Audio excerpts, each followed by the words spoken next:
మనిషి పుట్టకముందే అతని జీవితంలో జరిగే 6 ముఖ్యమైనటువంటి విషయాలు ముందే నిర్ణయించబడతాయని మీకు తెలుసా?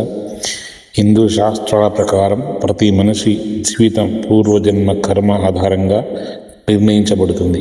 అయితే ఆ 6 విషయాలు ఏంటో ఇప్పుడు మనం తెలుసుకుందాం. మొదటిది పుట్టుక. ఒక మనిషి ఎక్కడ పుట్టాలి, ఎవరి ఇంట్లో పుట్టాలి, ఏ కుటుంబంలో జన్మించాలి అనేది ముందే నిర్ణయించబడుతుంది.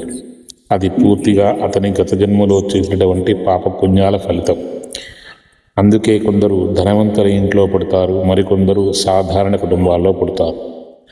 అయితే రెండవది జ్ఞానం.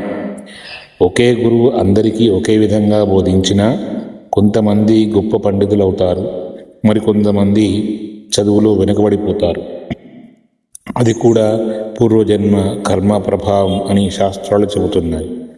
ఇక మూడవది వివాహం.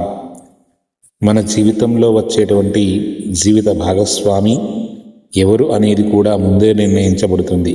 ఎప్పుడు వివాహం జరగాలి, ఎలాంటి భాగస్వామి రావాలి అనేది కూడా విధి రాతలో ముందే లిఖించబడి ఉంటుంది.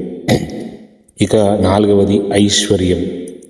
ఒక వ్యక్తి జీవితంలో ఎంత ధనం ఉండాలి, అతను ధనవంతుడిగా ఉండాలా లేక సాధారణ జీవితం గడపాలా అన్నది కూడా అతని గత జన్మ కర్మఫలం ఆధారంగా ఉంటుంది.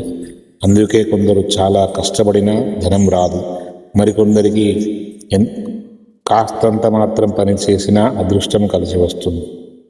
ఐదవది సంతానం. ఒక వ్యక్తి ఎంతమంది పిల్లలు కనాలి, వారు ఎలాంటి స్వభావం కలిగి ఉండాలి, అది కూడా కర్మ ఫలితం ఆధారంగా నిర్ణయించబడుతుందని శాస్త్రాలు చెబుతున్నాయి. ఇక ఆరవది మరణం. మనిషి ఎప్పుడు ఎలా మరణించాలి అనేది కూడా ముందే నిర్ణయించబడుతుందని శాస్త్రాలు చెబుతున్నాయి. అతను సహజ మరణం పొందాలా, వ్యాధితో మరణించాలా, లేదా ప్రమాదంతో మరణించాలా, అది కూడా గత జన్మల్లో చేసినటువంటి కర్మ ఫలిత ఆధారంగానే జరుగుతుంది.